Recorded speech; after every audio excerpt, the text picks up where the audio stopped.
that the PDP embarked on before its October 26, 2021 National Convention, which saw the emergence of Professor Iheochi Ayu as national chairman. Is it still possible for the People's Democratic Party at this time, before their primaries, to reduce the number of those that are aspiring for the #1 political plum job in Nigeria, the president of Nigeria?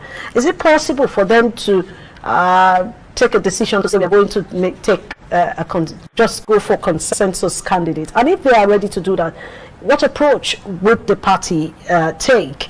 And meanwhile, the Electoral Act 2022 already spells out the procedure for nominating candidates for elective offices.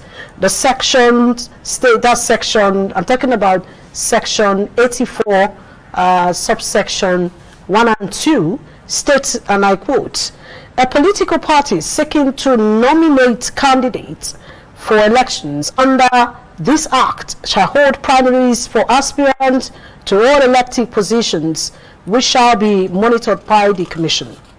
The procedure for the nomination of candidates by political parties for the various elective positions shall be by direct, indirect primaries, or consensus."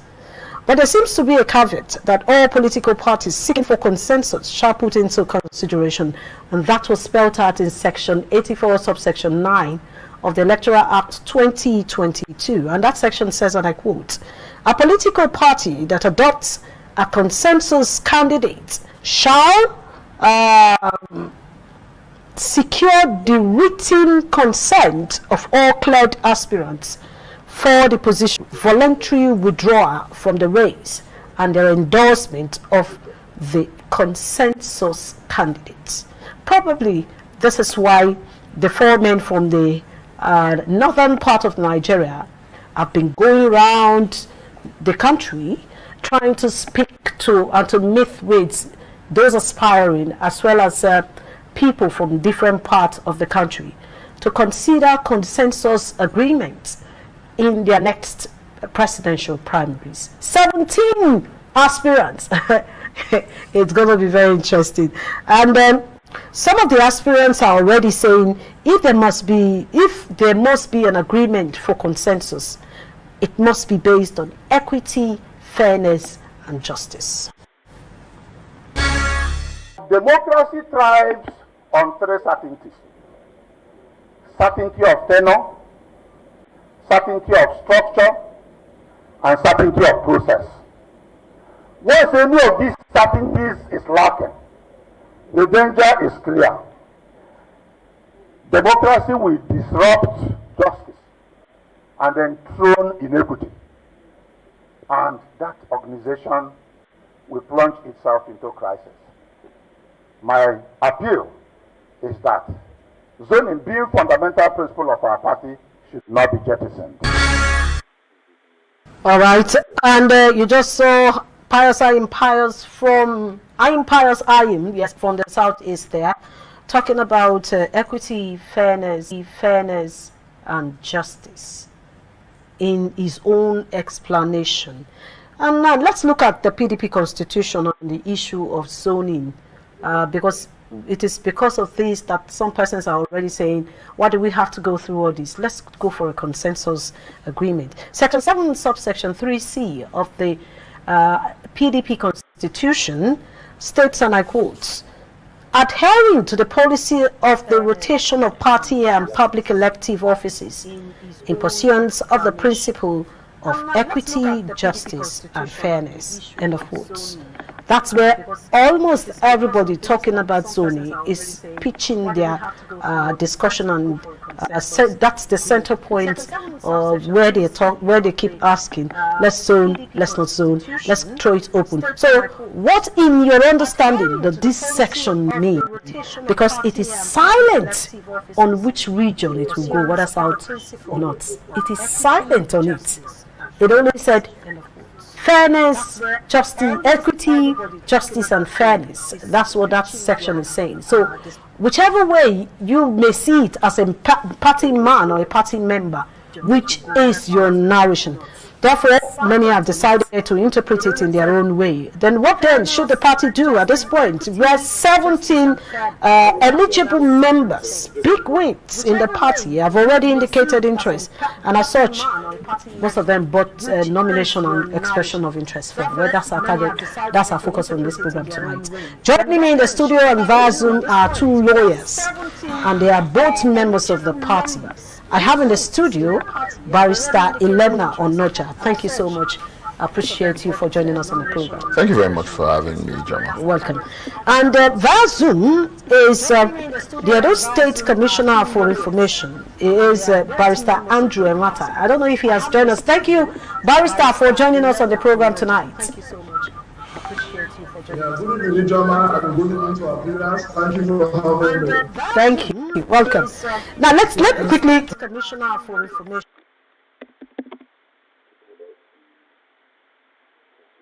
Quickly start from this. I'll come to you, Barrister Enwata. Let's start from the studio.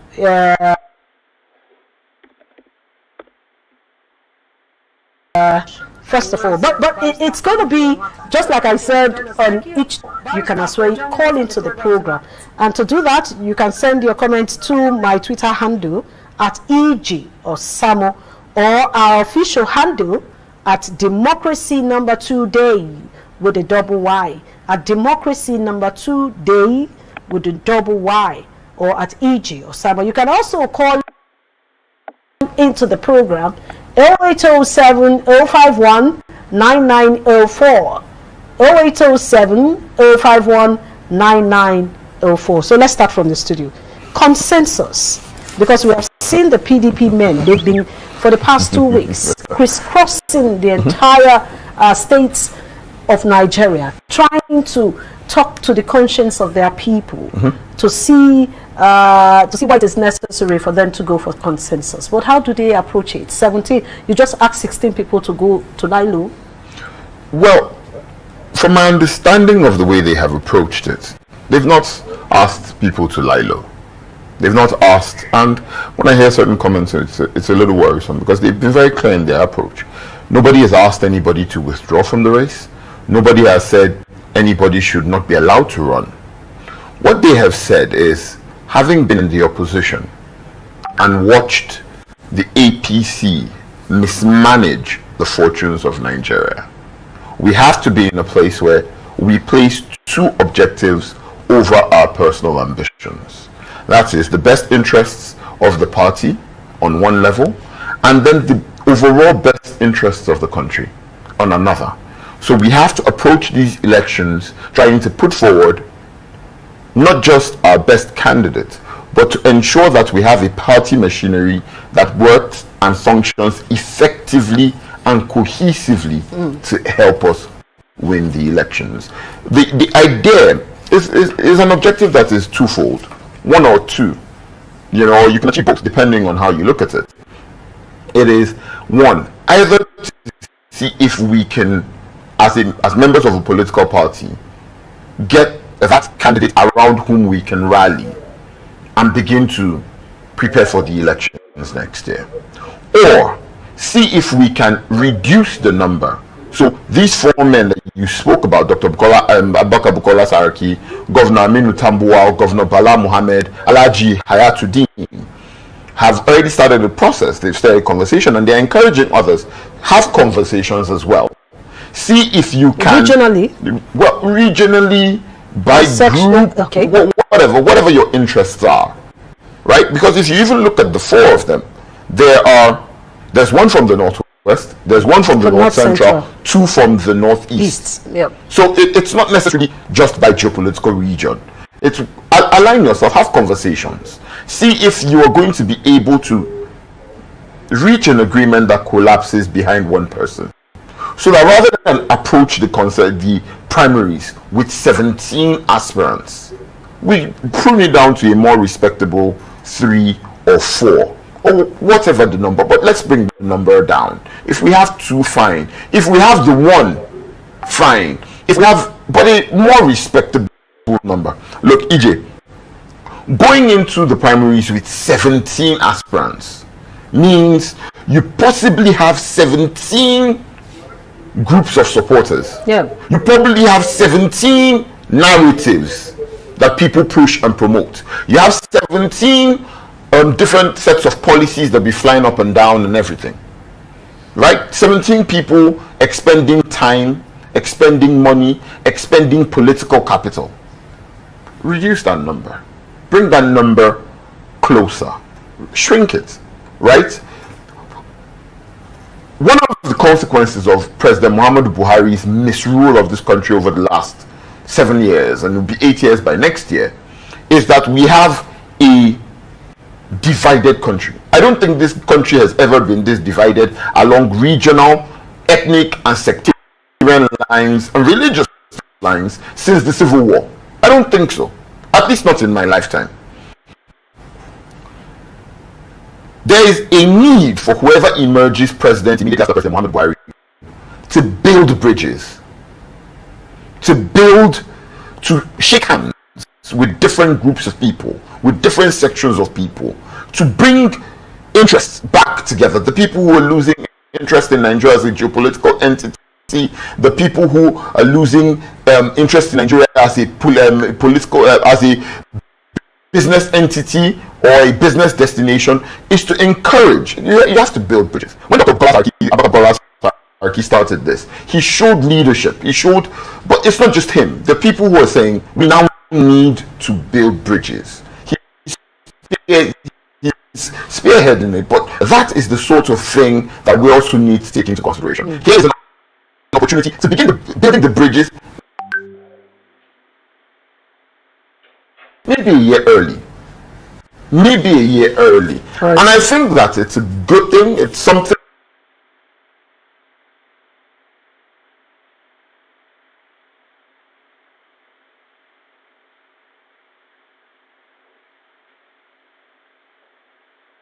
that all well-meaning members of the party must consider.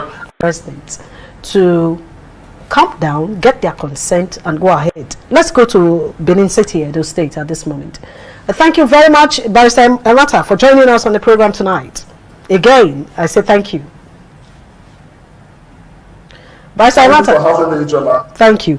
Now, I'm sure you've listened to Barrister Ilemuna Onoja and what he has said. 17 members, 17 interests, 17 support groups, and 17 divided across the delegates coming from the states. So that will look somehow, according to him. But what do you have to say this time? What should the PDP do? Do they have to go for zoning? Do they have to consider consensus? And if they have to consider consensus, how can they achieve peace and unity? And how can they speak to the minds of these aspirants? Because it's already tearing your party. You can't hide that.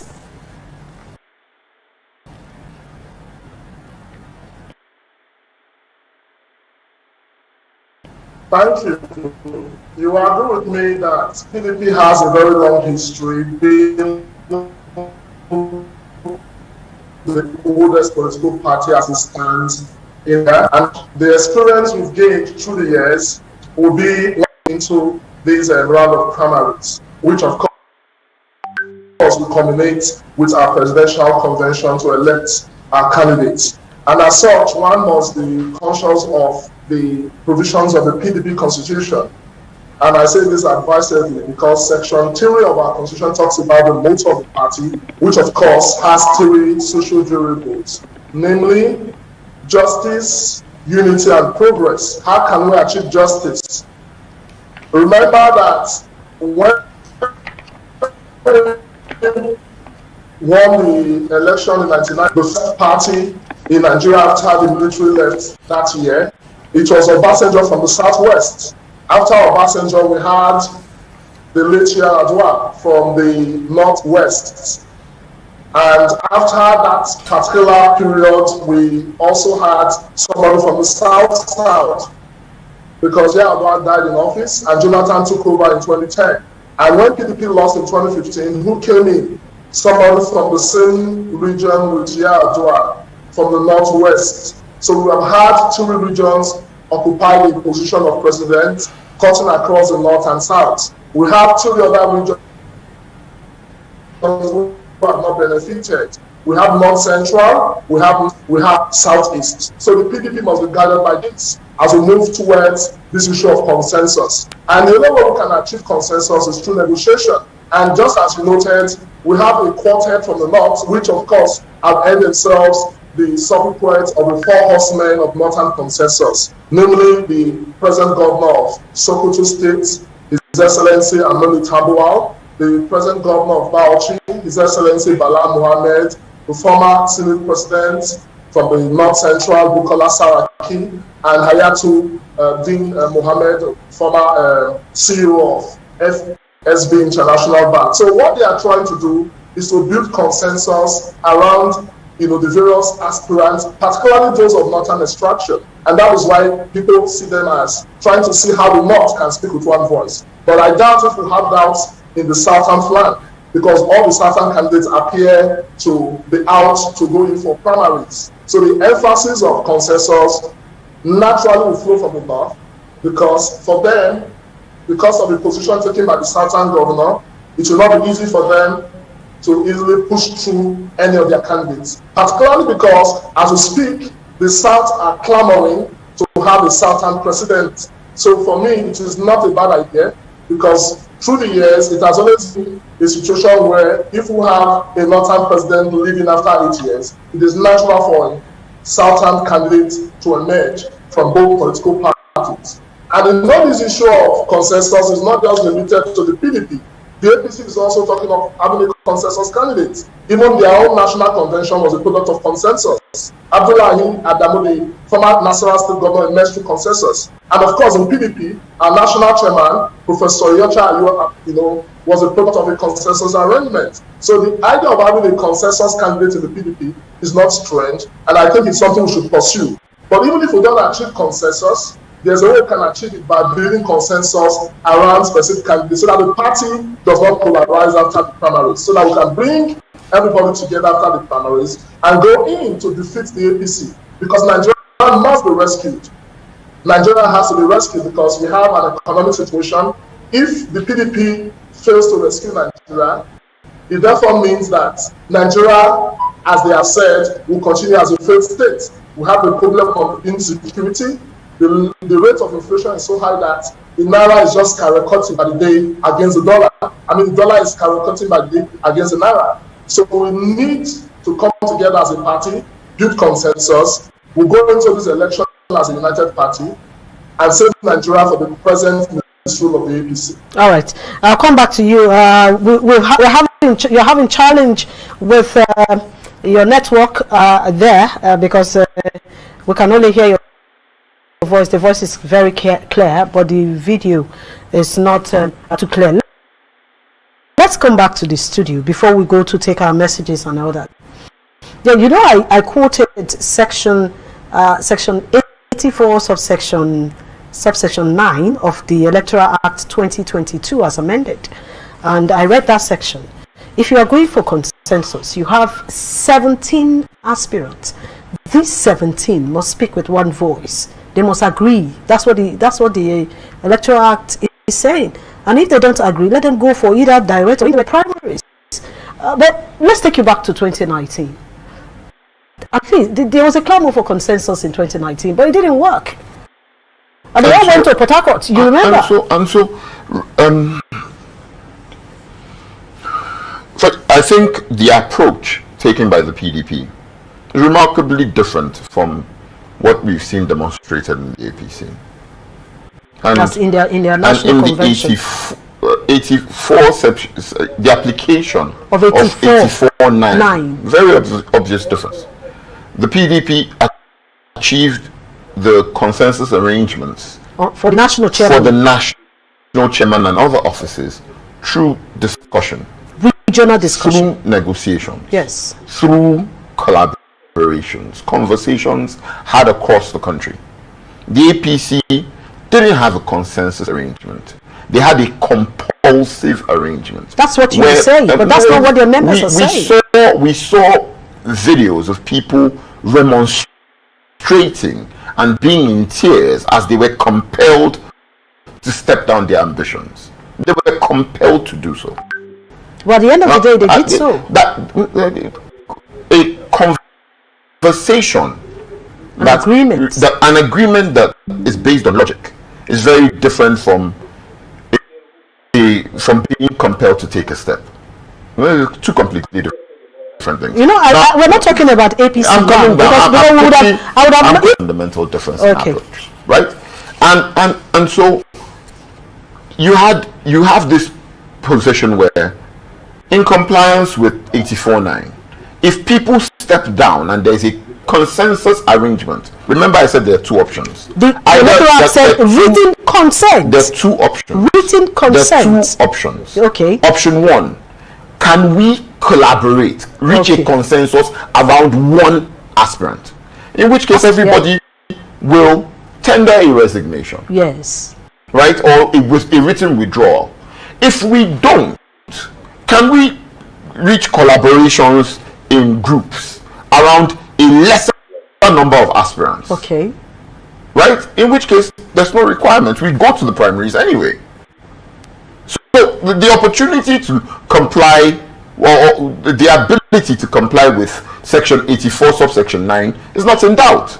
The party intends fully to do so. If you're able to reach a consensus that sees our entire party over the course of the next 7 weeks reach an agreement that this is our preferred candidate, let us wrap ourselves around him, let us begin to work immediately and put the structure required in place to do so, you will definitely see 16 written withdrawals. If they're able to reach that consensus, there's option 2. Can we not be 17 going into the election?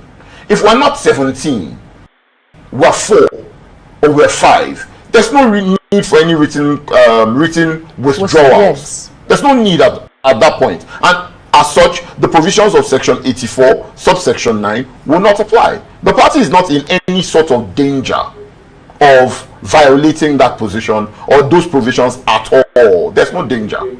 So why is it tearing the party apart? It's not tearing the party apart. No, you may not say that, but we are saying we can see and we can. Has always been a passionate group of people who act passionately in the furtherance of our beliefs. We've never been a political party where the will of one or the will of two is forced down on everybody. Over the years, historically, from 1999 up until date, the party has always shown the ability. It doesn't belong to any one man. There's no one person in the party who is larger than life and looms over everybody else. Instead, what the party is a group of people across the country who have always shown the ability to converse, to dialogue, to reach amicable resolutions, not only in the best interests of the party, but also in the best interests of the country. There's always been the ability to reach that amicable resolution. And I have no doubt that we'll be able to reach that. What you're seeing now is people advocating for their interests. Our party there will never be a People's Democratic Party that will stop its members, its leaders, its stakeholders from advocating for their interests. It will never exist. If I understand your points, as well as your position on this issue of consensus, that means you are, because from the tune of what you have just said, you are calling for people to agree and throw the party ticket open rather than go for zoning. And you know that this is why I said it is like tearing the party apart. We have two competing interests, yes, or two competing arguments that can actually work together. But I will explain. What is the objective of a political party? The primary objective of any political party is to field candidates. Is to win election. Is to win an election. Yes. Right? No matter how laudable your programs are, your policies, your intentions, if you do not win elections, you will not be able to deliver on those promises to the Nigerian people. Right? Your primary objective, win the 2023 elections. Let us begin to recover from the 8 years of APC's misrule. Right? How do you do so? It's incumbent on you to put your best foot forward. Yeah. It's incumbent on when you you're going to battle. Once you're going as an opposition party, your best foot forward. Now, it's called a power sharing arrangement. A power sharing arrangement cannot. I I don't see how you share power if you don't have it. If you don't possess power sharing arrangements, how do you share power? You have to win it back first.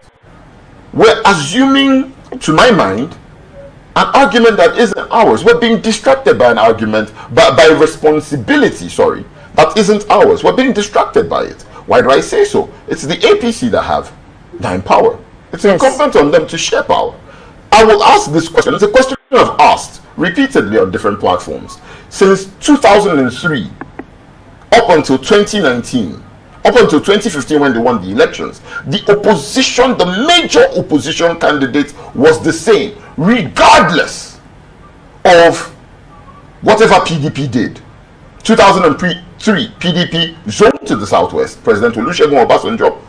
Northwest, ANPP, current President Muhammadu Buhari.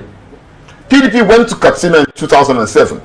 Main opposition candidate, Muhammadu Buhari. PDP went to the South in 2011. Main opposition candidate, Muhammadu Buhari. PDP went stayed in the South in 2015. Main opposition candidate, President Muhammadu Buhari. Why? Because the opposition realized that at that time, he represented their best opportunity to win an election. All right, so now, the party is not saying, this is how you can now do both. We have a caller. Satisfy the clamor for zoning by also putting your best foot forward. Assuming you now say, my best candidate is from the North Central. Zone the rest of the supporting offices. The vice presidential candidate will come from this part of this country. Okay, that will be the party's that's what you now well, that will be the vice power. You can now combine putting your best foot forward and a zoning arrangement. All right, Barrister Lemuna, we have a caller, and we have Ebube from Ebonyi State. Ebube, thank you for joining us and on the program. Ebube, are you still there?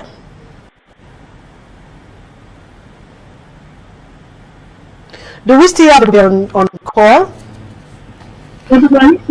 Yes, I'm there. All right, so let's get to hear from you. What's your reaction and comments? Yes, I'm there. Go ahead, please. Okay. What I want to comment, I want to go far beyond this. I want to go far beyond this PDP and APC. That's the only part we're talking about. We're talking of the whole Nigeria and the youth of Nigeria. All these aspirants, they are the old people that have been all this time. They are not talking of zoning and all these ones. Will you take Nigeria in a political party, one political party? Now look at both the APC, you have what to say of them, and some other parties. What do they have for the common Nigeria? Is what they're talking about. Now, they can look at zoning of a thing. There should be a zoning that people can partake in all this democracy. What are what is the portfolio for the youths?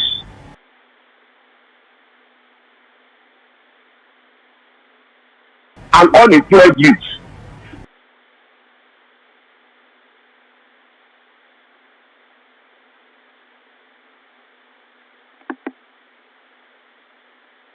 Look at what happened in Kaduna railway stop. All these things, they just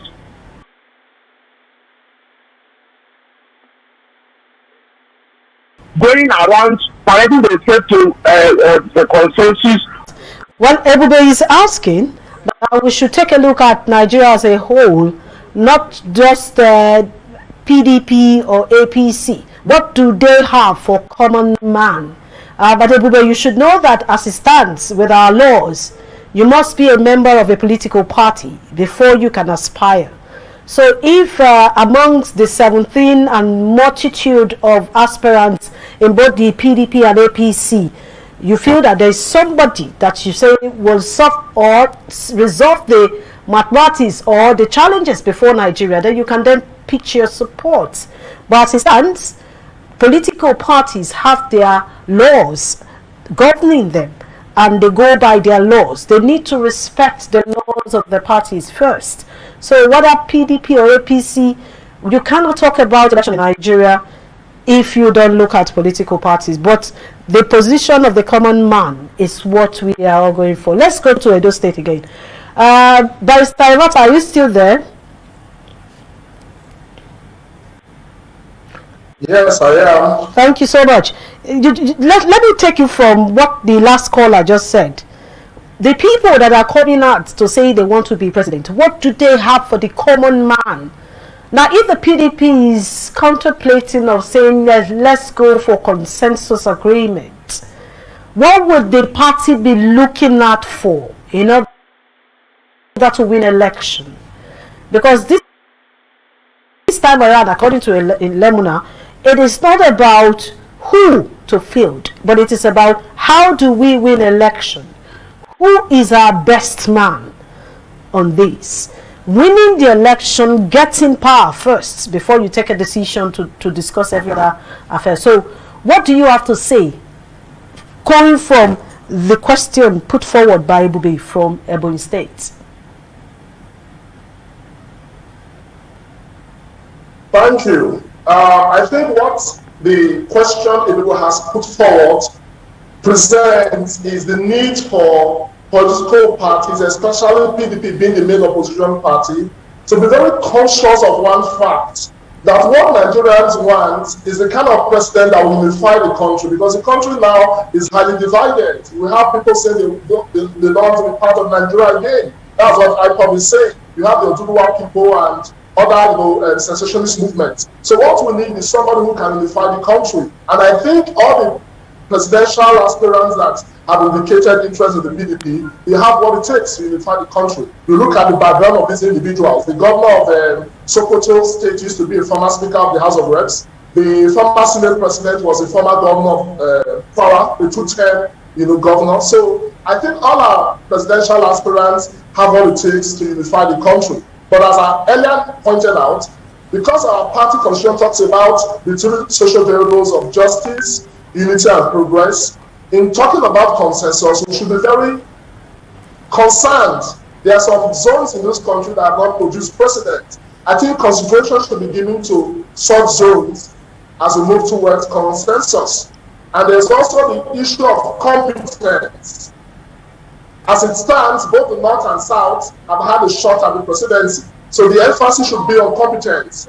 And not just competence. We don't need somebody that will make statements that will divide us as a country, but we need people who have, the person that has the capacity to unify the country. All right. Most of the activities we have around bandits, around Boko Haram, speaks to this issue of somebody who will be seen as a national figure, who will not be seen as a sectional leader, but a national leader. All right. Not somebody that will think more of himself or his region, but somebody who is a nationalist, a pan-nationalist. All right, thank you. By Samata, let's quickly take this call.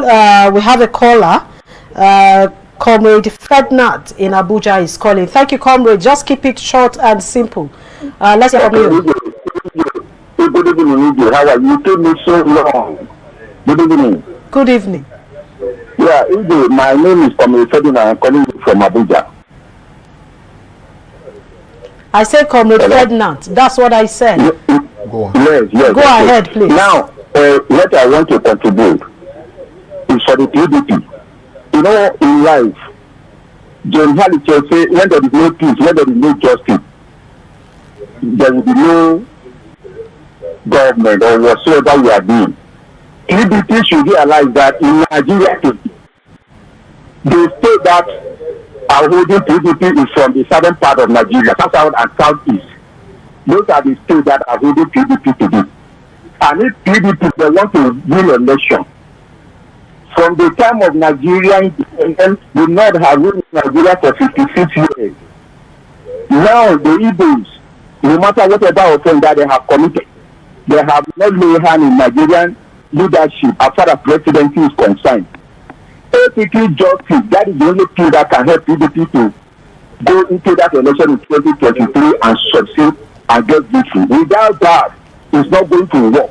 All right, thank you so much. Comrade Ferdinand, thank you for that contribution. Comrade Ferdinand is insisting that the South and the North, like I said, Section 7, subsection 3C of the PDP Constitution, they all interpret it their ways. if you listen to somebody else, the person will still come back to tell you equity, justice, and fairness means somebody from the north is not comfortable. Equity, Justice and fairness. and fairness. At this point, the overwhelming justiciability to the Nigerian people is to present a candidate who has the competence, the character, the capacity to lead this country adequately and to help us recover from 8 years of APC's misrule. Equity. What will be equitable at such a time as this is to realize that there are those of us, the many Nigerians, whose lives and livelihoods depend on the outcome of the elections next year, such that we know that if APC is allowed to persist in this line of failure, in this line of maladministration, in this line of misgovernance, it spells doom for the entire population of Nigeria. Okay. Fairness.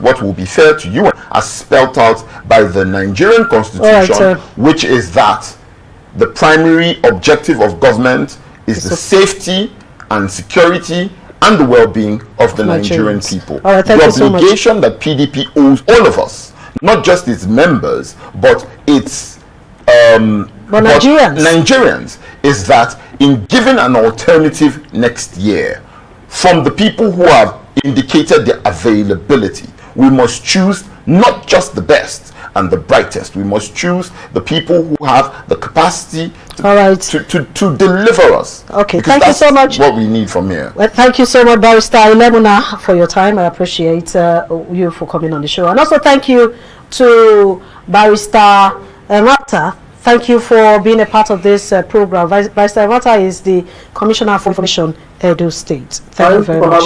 Thank you very much for having Yes, let me just quickly take one or two messages. I will not take messages that are promoting any of the aspirants because we are not campaigning here.